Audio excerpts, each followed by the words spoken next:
அரசு பள்ளி படிச்சு அண்ணா நம்ம அரசு பள்ளி பற்றி சூப்பரா பாத்தீங்கண்ணே. இப்போ புரிஞ்சுதா? நம்ம அரசு பள்ளி படிச்சுதான் எடுத்து கூட வந்திருக்கோம். அண்ணே அண்ணே கொஞ்சம் கேளுங்கண்ணே, நம்ம பள்ளி அரசு பள்ளி இப்போ ரொம்ப டெவலப் ஆயிடுச்சுண்ணே. அண்ணே அண்ணே கொஞ்சம் கேளுங்கண்ணே, நம்ம பள்ளி அரசு பள்ளி இப்போ ரொம்ப டெவலப் ஆயிடுச்சுண்ணே. அத சொன்னா சொல்லட்டா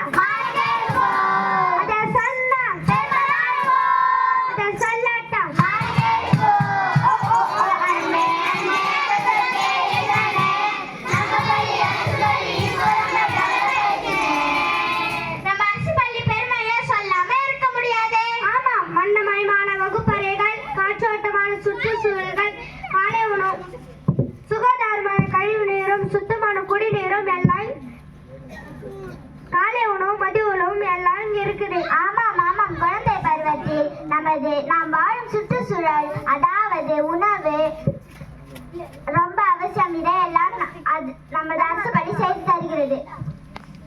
உடல் ஆரோக்கியம், உணவு இவற்றோடு நல்ல அறிவையும் நன்னெறி கல்வியையும் அதோடு புது புது பாட திட்டங்களையும் தருகிறது நமது அரசு பள்ளி. 3 ஆண்டுகளுக்கு முன்னால் என்னும் எழுத்தும் திட்டம் கொண்டு வந்தாங்க. அது மட்டுமா அண்ணே, இல்லம் தேடி கல்வி புதிய பாரதம் என்னும் திட்டங்களையும் கொண்டு வந்தாங்க.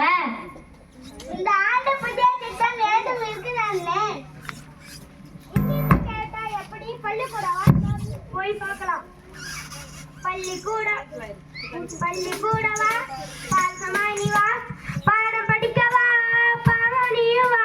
பள்ளிக்கூடவா பாசமாய் வா, பாடம் படிக்கவா பாவம் நீயும் வா. மடிக்கணினி ஸ்மார்ட்டோடு எல்லாம் வந்தாச்சு, வெள்ளவனுக்கு காலம் வந்தாச்சு. மடிக்கணினி ஸ்மார்ட்டோடு எல்லாம் வந்தாச்சு, வெள்ளவனுக்கு காலம் வந்தாச்சு. பள்ளிக்கூடவா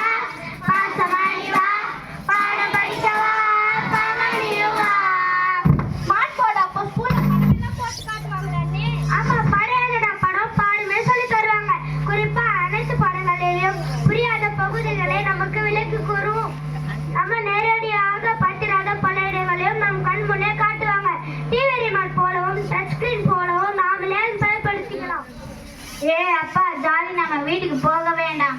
நீயும் உன் பெற்றோரும் பக்கத்துல கூச்சிட்டு வந்துரு. இவ்வளவு நல்ல திட்டங்களை செய்தனா ஏதாவது ஒரு காரணம் இருக்கும். காரணமா இருக்கண்ணே. அனைவருக்கும் கட்டாய கல்வி, கல்வி அனைவருக்கும் பொதுவானது. நம்ம அரசு பள்ளியில் சேர்ந்து படிச்சா நம்ம எதிர்காலம் நல்லா இருக்குன்னு நம்ம நம்புவோம். நம்ம பெற்றோரிடமும் மண்டை வீட்டாரிடம் சொல்லி குழந்தைகளை அதுவும் அரசு பள்ளி அதுவும் நம்ம பள்ளியில சேர்க்க முயற்சி எடுப்போம்.